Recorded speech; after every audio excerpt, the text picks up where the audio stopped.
The 20th century cultural theorist Walter Benjamin, writing in 1940, expressed a certain sentiment towards modernity that would come to be known as the shock of the new. Writing about Paul Klee's painting, Angelus Novus, Benjamin wrote, "Angelus Novus shows an angel looking as though he is about to move away from something he is fixedly contemplating. His eyes are staring, his mouth is open, his wings are spread. This is how one pictures the angel of history. His face is turned towards the past. Where we perceive a chain of events, he sees one single catastrophe which keeps piling wreckage upon wreckage and hurls it in front of his feet. The angel would like to stay, awaken the dead, and make whole that which has been smashed.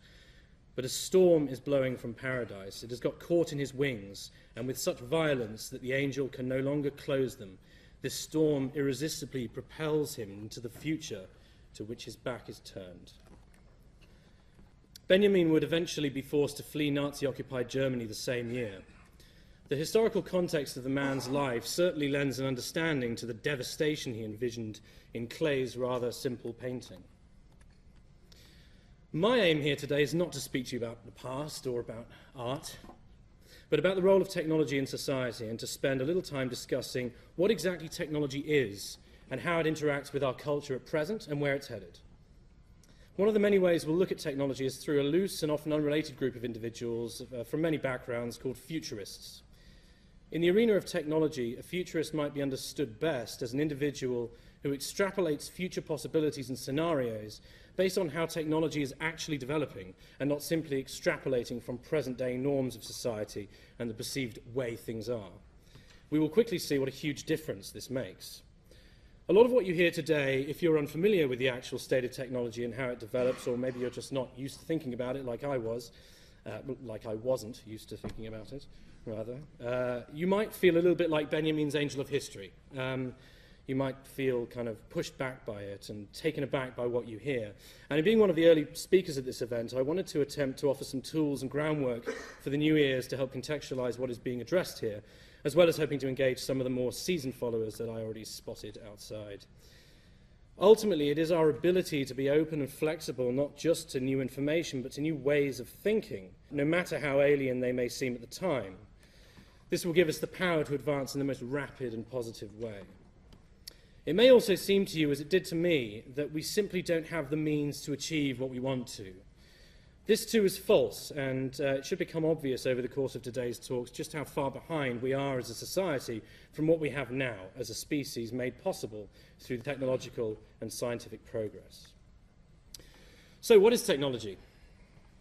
Is it the latest gadget? Is technology the newest web startup? Is it personified by the newest social network application?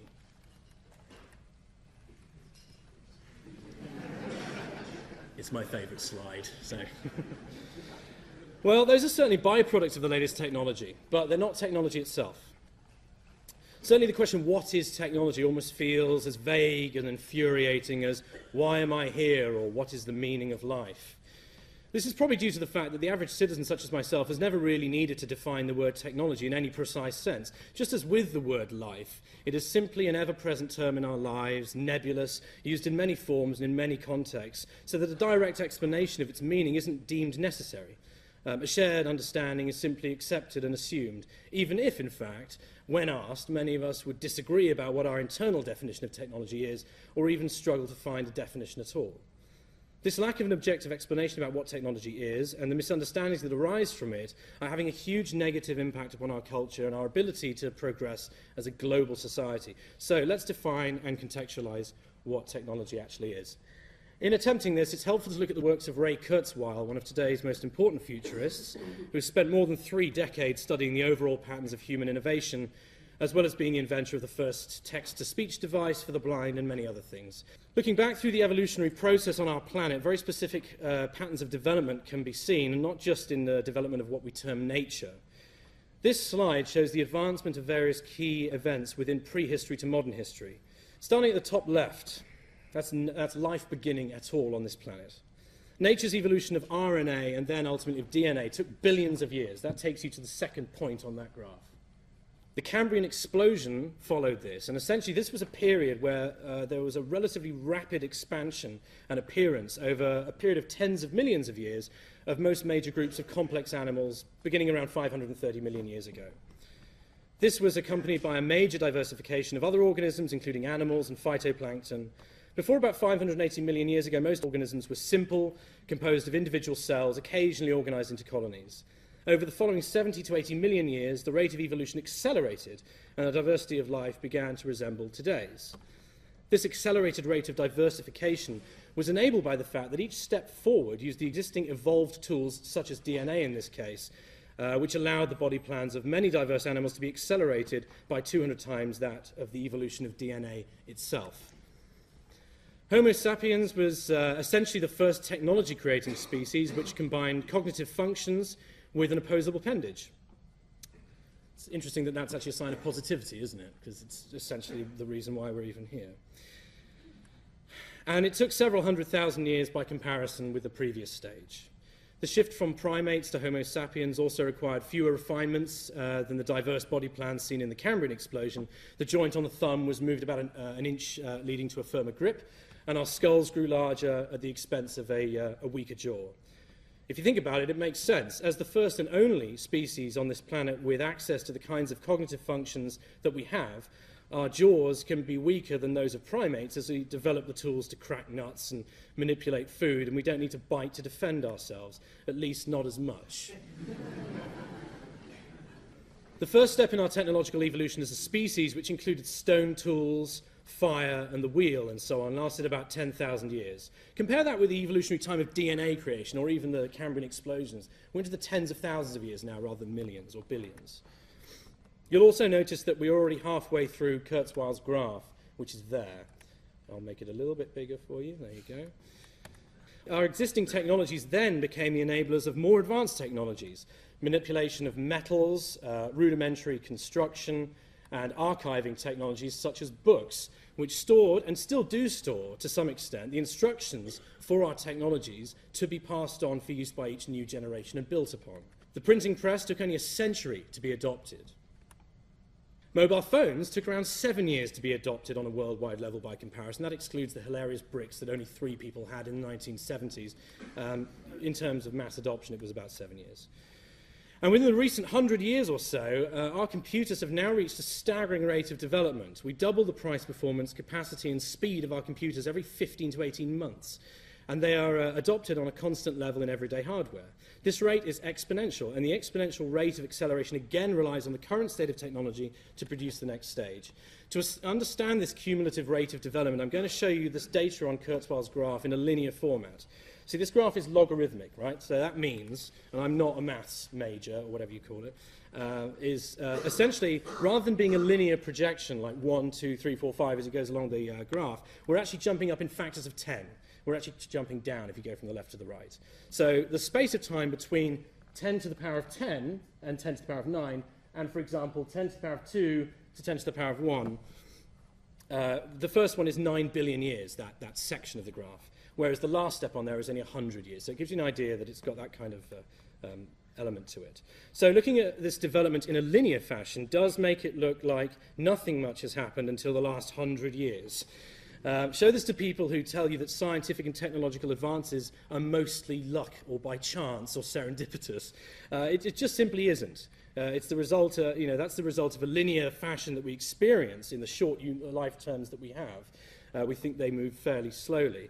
But unless we're getting exponentially more lucky every year, which seems unlikely, this is exactly how our innovations look. For example, that is where we begin to walk upright and use specialized stone tools. The wheel was invented here. Everything that we have since then pretty much relies on wheels, and it's happened in what appears to be almost no time at all. The exponential rate at which nature evolved each step on top of the last is continued in our evolution of technology. This is what technology is: a natural progression of the increase in sophistication of life on this planet by means other than natural selection by nature. To truly understand what technology is to understand that it is part of nature, an organic developmental tendency of human life. Our inventions and advances are not unnatural. In fact, they're utterly expected, given that we solve the problems we come to face in the natural world with them. As the only species of life in nature survive because of their body plans, behaviors and genetic predispositions allow their continued survival, so technology adapts and advances with the challenges and problems we face now. Technology is also the incremental development of tools which allows us to exceed our physical and mental possibilities and advance at much greater speeds in all areas of knowledge. However, with this exponential rate of technological innovation outlined, you may be asking yourself the same question I asked when I came across it, and that is, where is my hoverboard? If our technology is advancing so quickly, are our society and cultures not developing at a similar rate along with it, given it is born of evolutionary requirements? Why is that? Why are our motorways clogged, our buildings defunct, hard to upgrade, and made of materials that wear out quickly? While it is true that a great deal of change has occurred in the last 10 years, for example, the rate is nowhere near that of a society in line with exponential increase in innovation and new applications of technology in Kurzweil's second graph, or indeed the first one. On the whole, our society as a whole lags behind by comparison with what we're actually capable of. When explaining this, the first and most important factor to address is this mistrust of technology that we have as a civilization. Douglas Adams, the author of The Hitchhiker's Guide to the Galaxy, who really drew me, an English student, into science, said this: anything that's in the world when you're born is normal and ordinary and just a natural part of the way the world works. Anything that's invented between when you're 15 and 35 is new and exciting and revolutionary, and you could probably get a career in it. Anything invented after you're 35 is against the natural order of things. Our overriding distrust of technology, and in fact our fear of it, is one of the principal blockades in exponential social growth. This stems from many mechanisms that either exist within the society structure, which essentially exert pressure on the populace to maintain the established order of things. Some others are accidental or deliberate byproducts of the perceptions we draw from being exposed to that society, and these need to be addressed in order to be adequately discussed when considering the future. I like this because Google is a very good finger on the pulse of what we're even looking for, and the fact that technology is destroying humanity comes up there as great. Also is indistinguishable from magic. I quite like that one as well.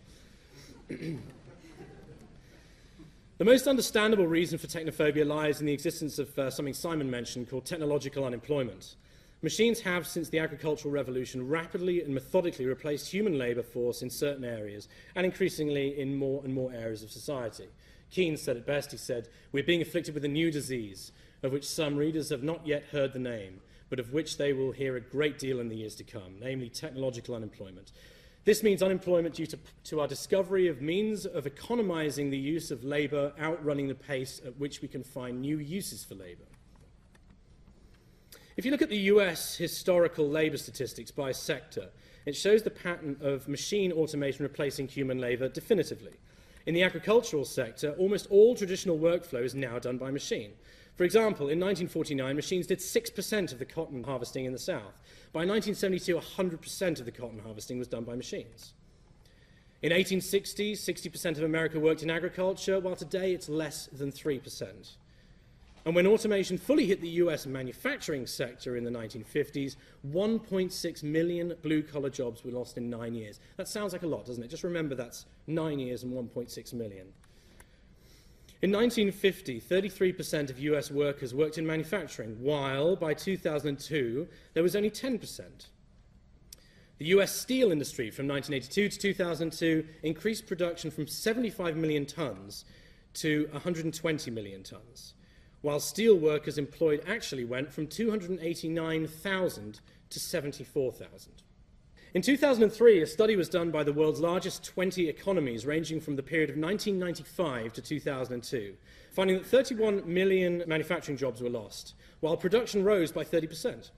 This is very powerful information. It clearly crystallizes the obvious pattern of human job displacement by technological innovation. This pattern of increasing productivity coupled with decreasing employment is a new and powerful phenomenon, showing, amongst many other things, the incredible merit of the ability to automate. So, where have the jobs gone? They've gone to the service sector. By 2002, the percentage of Americans employed in the service industries was 82%. For the last 50 years, the service sector has been absorbing the job losses from agriculture and manufacturing. Unfortunately, this pattern is slowing fast as the computerized automation takes hold here as well. From 1989 to 1993, banks cut 37% of their human tellers, and by the year 2000, 90% of all bank customers used teller machines. Business phone operators have now almost completely been replaced by computerized voice answering systems, much to our joy. Post office tellers are being replaced by self-service machines, while cashiers are being replaced by computerized kiosks. There isn't one area of the service industry that isn't being affected by computerized automation. In fact, if one was to think creatively about the application of technology that currently exists around you, but it's not yet applied to the service sector, it could easily see how the majority of all service jobs could be phased out now. Economist Stephen Roach has warned the service sector has lost its role as America's unbridled engine of job creation. So then, where is the emerging new sector to employ all of the newly displaced workers? Well, there really isn't one, at least not yet. The fact is, even if there was one, it doesn't really matter. It would just end up delaying the inevitable.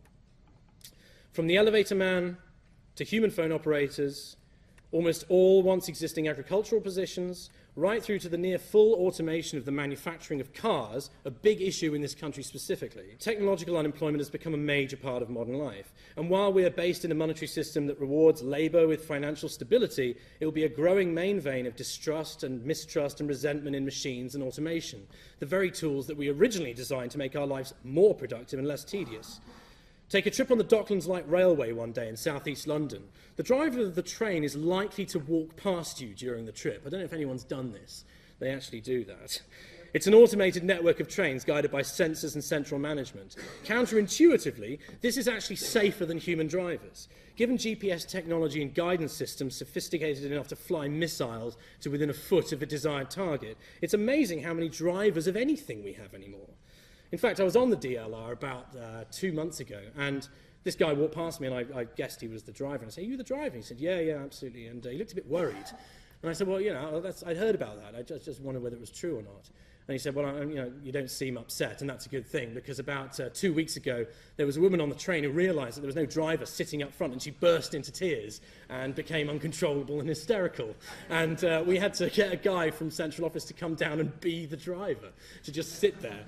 Because we have that kind of association that human is somehow is good in terms of technological exactness, whereas in fact a decent integrated system of transport is much better than humans, just because of the way we are.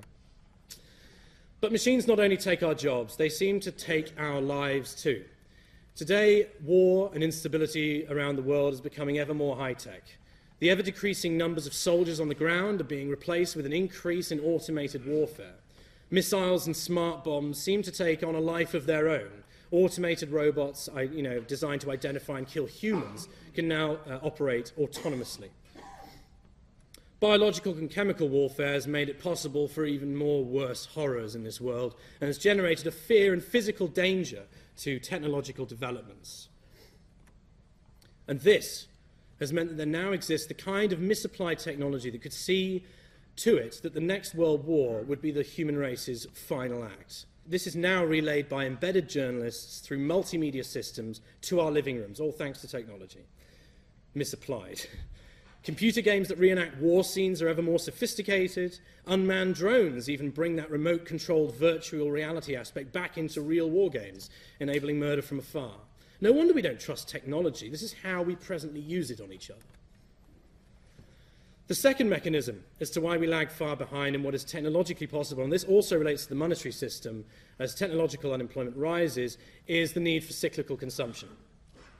This table shows what is meant by that, and at present, this buying-selling cycle is the cornerstone for the way that we operate worldwide, no matter what the name of the market system is used, whether it's communist, socialist, capitalist, whatever they want to call it. It is all based on this. The overriding model of all production and consumption as we presently structure it means that a business owner or employer pays an employee to work.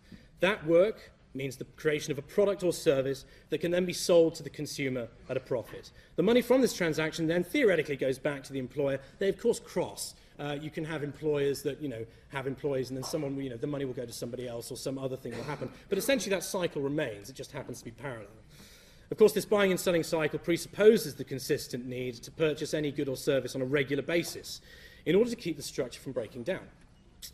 So what's the result of this cyclical consumption? Well, it means that nothing physically produced can ever maintain a lifespan longer than what can be endured in order to maintain the needed turnover. In other words, everything produced must break down in a respective amount of time in order to continue the financial circulation needed to power the economy. This comes in the form of something called planned obsolescence, and it's not a new term, it's been around for quite a long time. Planned obsolescence is essentially the deliberate withholding of efficiency so the product in question breaks down respectively fast, and then you have to buy another one or upgrade or whatever it is that they call it. In order to keep this cycle going, two inefficiencies need to be consistently maintained. Either a product needs to be designed with many versions in its life cycle. Look at the number of BlackBerry phones or laptops you can buy in the open market, or people always pick on the iPod, the amount of different types we've had in the, 7 years it's been around or something? Or it can be an indirect efficiency, which exists in the product. Either of these two are called planned obsolescence. Planned obsolescence, in a second sense, may be the inclusion of suboptimal technologies in your computer that need to be upgraded in future. It can be manifested in the need for manufacturing costs and materials of any given product to be as low as possible to maximize the profits. Build something out of cheap materials and cut corners, and the item will break down. Simply put, maximum efficiency, the ability to repeatedly upgrade older products successfully with newer technologies, and the building of any item out of the best possible materials and in the most lasting way stands in direct opposition to the profit mechanisms that dictate any company's future. For if you built a car that lasts 80 years with minimal servicing, that could run at 80 miles an hour on one battery charge for 1,000 miles and didn't need conventional refueling, what would happen to the auto repair industry? Or to the car company, which cannot afford an 80-year gap between individual unit sales? What would happen to the fuel companies if fuel was used with maximum efficiency? Well, we all know what happens. Hyper-efficient, non-corroding cars, which are programmed not to crash into each other, have existed for a very long time. These are the creations of Jacque Fresco that you're looking at, a futurist whose work I'll detail in a little bit more in just a moment, and yes, whose 94th birthday it is today. These will never go on sale. There is no aftermarket value in something built to last. There is no money in the problem of hyper-optimal transport, and thus we remain behind the curve. And are you familiar with this story? Toyota's recent troubles are not the result of an evil company. You have to understand that. It is exactly to be expected from a manufacturer of cars whose main incentive and survival hinges upon profit at all cost. Toyota don't want you to crash. They want to sell you a car. But production costs need to be low. Flaws appear for whatever reason, mostly production costs or design flaws. They lose millions while people lose their lives. The bottom line of this mechanism is that efficiency and optimization must remain outside of our technological landscape so long as we have to satisfy the profit mechanism as individuals and as corporations. Mechanism 3 is the technology lag that can be loosely termed the sci-fi factor. This can be summed up best as the automatic, subconscious rejection of highly advanced science and application of technology through the conditioning of popularized and often misinformed science fiction in popular culture. I've got some good examples of this, and I'm pretty sure we all know it, which would kind of prove the point. To demonstrate how this perception plays out, I'll turn to our second futurist, Jacque Fresco, an inventor, industrial designer, and social engineer whose lifelong work, and it is twice the lives of the ones that we've led, at the helm of the Venus Project, dedicated to building truly sustainable models of society, is best summed up as follows. It is common in our mass media to read and hear commentators talk about the number of social problems that face us today, such as global warming, the destruction of the Earth's environment, unemployment, crime, violence, poverty, hunger, and the population explosion. Yet how often do you hear of workable plans for alleviating many of the social problems? It is relatively simple for people to criticize society. However, it's much more difficult to identify and implement plans to resolve the problems. The plans for the Venus Project offer society a broader spectrum of choices based on the scientific possibilities directed towards a new era of peace and sustainability for all.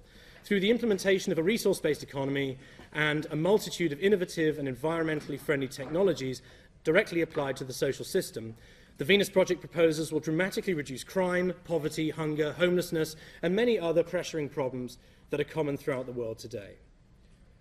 One of the cornerstones of the organization's findings is the fact that many of the dysfunctional behaviors of today's society stem directly from the dehumanizing environment of a monetary system. In addition, automation has resulted in the technological replacement of human labor by machines, and eventually most people will not have the purchasing power to buy the goods and services turned out.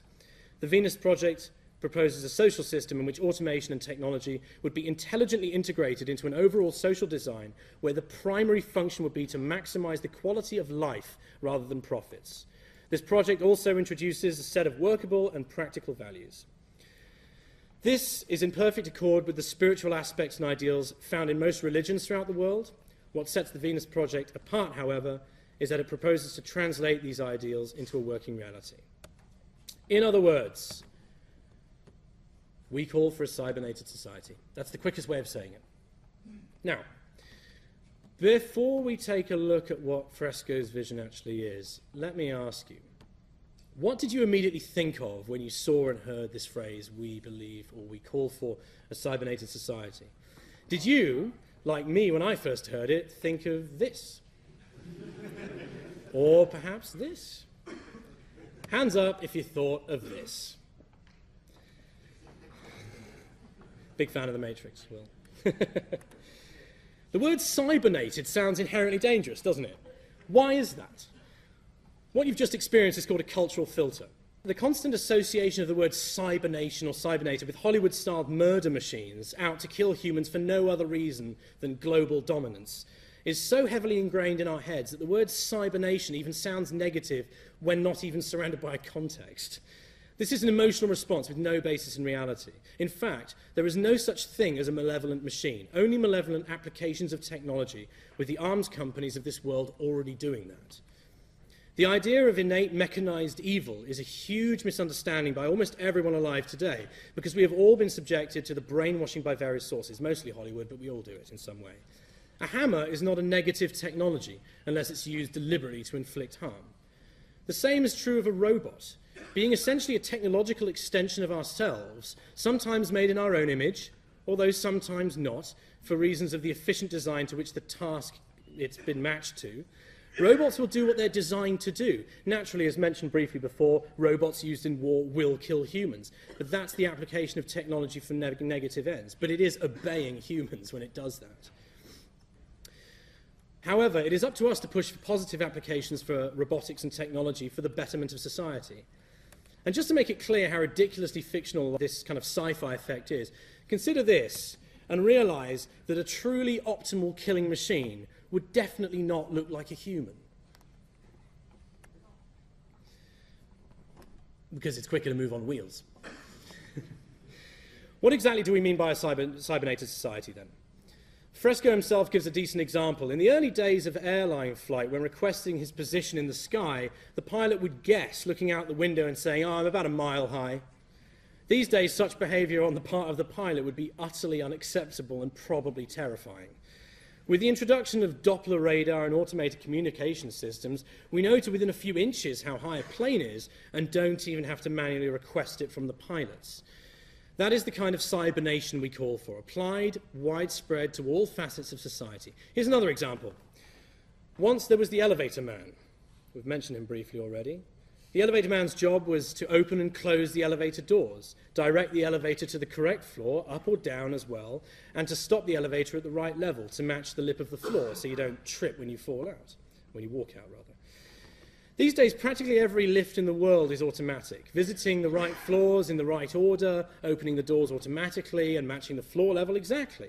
If the doors are closing and a person is in the way, the doors will stop and reopen. That is cybernation at work in a very miniature scale. Will the lift one day consciously crush a human that tries to enter the lift before deliberately and maliciously going to the wrong floor and misaligning at the floor level so the crushed and misdirected person trips over on the way out? Or as Fresco himself says, if you smash one laptop in front of 100 other laptops, will they care? Will they rise up against you? These are the illogical absurdities of the sci-fi factor at work, just so it's clear. Cybernated society, employing social systems that are designed to make our lives better. enable us to perform tasks more accurately and more efficiently, and even those tasks we can't even do at all, like look at electrons. And when you look particularly at that last couple of examples, it's designed to relieve humanity of the dull, dreary, and repetitive jobs that purely exist for now until our technology can automate them, like we've done with the elevator.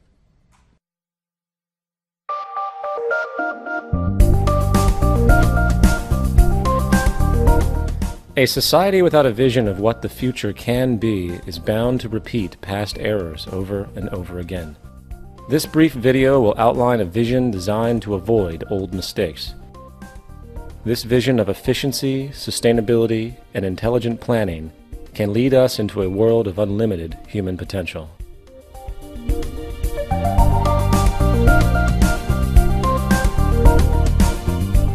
This vision could be a showcase of what the world can be in our cybernated age. Science and technology could be used for human betterment and the restoration and protection of the environment, serving as an example of the intelligent application of the systems approach. While some people advocate the restoration of existing, worn-out cities, these efforts fall short of the potentials of modern technology. Modifying outmoded cities simply delays the inevitable problems. It is actually much easier in the long run to build newer cities from the ground up than to restore and maintain the old ones. A total city system approach requires overall planning to attain a higher standard of living for the occupants. The circular arrangement efficiently permits the most sophisticated use of available resources and construction techniques, with a minimum expenditure of energy. The outer perimeter will be part of the recreational area, with golf courses, hiking and biking trails, and other outdoor activities. Inside this area, a waterway surrounds the agricultural belt, with indoor and outdoor agriculture. Continuing toward the city center, 8 green sectors provide clean, renewable sources of energy, using wind, solar, and heat concentrators. The residential district would include unique landscaping, lakes, and winding streams. A wide range of creative and innovative apartment buildings and individual homes will provide many options for the occupants. New and innovative methods of fast mass construction for housing and building systems will inject composite materials into the mold and then extrude the form upward. In some cases, multiple city apartments can be produced as continuous extrusions, which are then separated into individual units. The apartments are lightweight and high strength. All of the dwellings are designed as self-contained residences. The outer surface of these efficient structures serve as photovoltaic generators, converting solar radiation directly into electricity for heating, cooling, and other needs. The thermocouple effect will also be used for generating energy. These individual homes are prefabricated and relatively maintenance-free, fire-resistant, and impervious to weather. With this type of construction, there would be minimal damage from floods, earthquakes, and hurricanes. Their thin shell construction can be mass-produced efficiently with little environmental restriction. Adjacent to the residential district are the planning, science, and research centers. The 8 domes surrounding the central dome house the art, music, exhibition, entertainment, and conference centers. The central dome houses schools, healthcare, access centers, communications networking. It is also the core for most transportation services, which move people by transveyors horizontally, vertically, and radially, anywhere in the city. This minimizes the need for automobile transportation, except for emergency vehicles. Transportation between cities would be by monorail or maglev. Waste recycling and other services are beneath the city. The plan will use the best of clean technology in harmony with the surrounding environment. The central dome also houses the cybernated complex, which serves as the brain and nervous system of the entire city. It might project a 3D virtual image of Earth using satellite communication systems which provide information on weather, agriculture, transportation, and overall functionality. This cybernated system will use environmental sensors to help maintain a balanced load economy, which avoids overruns and shortages. For example, in the agricultural belt, electronic probes monitor and maintain the water table, soil conditions, nutrients, and more. This method of electronic feedback can be applied to the entire city system. With computers now able to process trillions of bits of information per second, they are vital for arriving at more appropriate decisions for the management of the cities. Colonization of the oceans is one of the last frontiers remaining on Earth. Prodigious ocean city communities will evolve as artificial islands, floating structures, undersea observatories, and more. These large marine structures are designed to explore the relatively untapped riches of the oceans, provide improved mariculture, freshwater production, energy, and mining.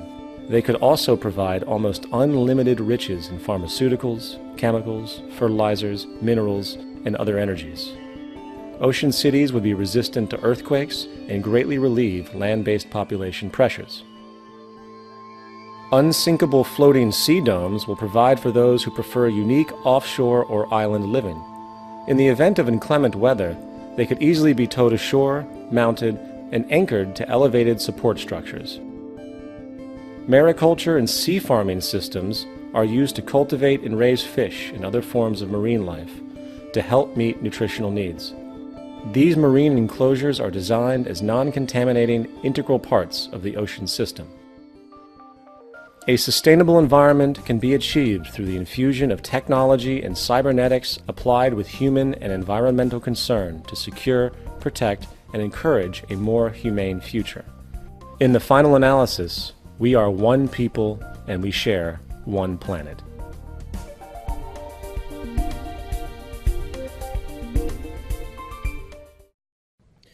To conclude, we must call for the upgrading of all aspects of society to the most present-day automation and technological practices. It is time to free ourselves of the repetitive, pointless, or unnecessary tasks that our present-day system produces and requires. We have to defeat our shock of the new, to get past the sci-fi notions, the fear of technology and change, and instead welcome and embrace real, sustainable practices the world over. By realizing that slight modifications to our present system will do nothing while we base our processes, behaviors, and decisions on monetaryism of any kind, nothing will change, and the age-old problems of war, poverty, and politics, the last being the worst, of course, will remain with us. We must learn to see our society as emergent, continually improving and changing, building upon what we have discovered, even if it means rewriting those things we once held sacred or dear. We once burnt people at the stake for suggesting that our solar system is heliocentric rather than geocentric. The same shifts will happen over and over again, and we must learn not to resist, but move with those truths that we discover and prove through the scientific method. And finally, each and every one of us needs to demand the acceptance of what our society actually is. It always was and always will be a global society, one human race, one set of problems that affect us all, and that we must share in the attempted resolution of those issues as we share in the problem itself. Walter Benjamin attempted to flee Nazi-occupied France into Spain with the ultimate aim of heading to America. On the 27th of September 1940, at the Spanish-French border town of Portbou, his party was denied access into Spain, which would have been the watershed to their freedom. Benjamin took his own life that night at the place he was staying. It is thought an overdose of morphine was the case. Defeated by the system, the world lost yet another great thinker, to be consoled only by his writings, which remained. Benjamin is still in Portbou today. I'm reminded of Benjamin's fate a great deal when I look at our situation. His final journey very much forms a parallel with where we're headed as a race, should we not decide, each for ourselves and then together, to drop this corrupt, paralyzing system we have the world over and replace it with a system of efficiency, abundance, resource management, and global partnership, and the best that technology truly has to offer us. I sincerely hope that when we reach our own border, we will have dismantled the barriers first. We have the means to do so. Now we have to undergo the hardest revolution of all. It's a revolution in your own mind, a shift in the cultural and social spirit of the age, the zeitgeist. Our movement is now 1 year old, now with some 362,000 members worldwide. Today is only the third instance of this, our yearly event, with 320 relatively simultaneous events worldwide, and we're just getting started. I hope I've helped introduce the broad strokes of what it is possible and why we are where we are now. Thank you.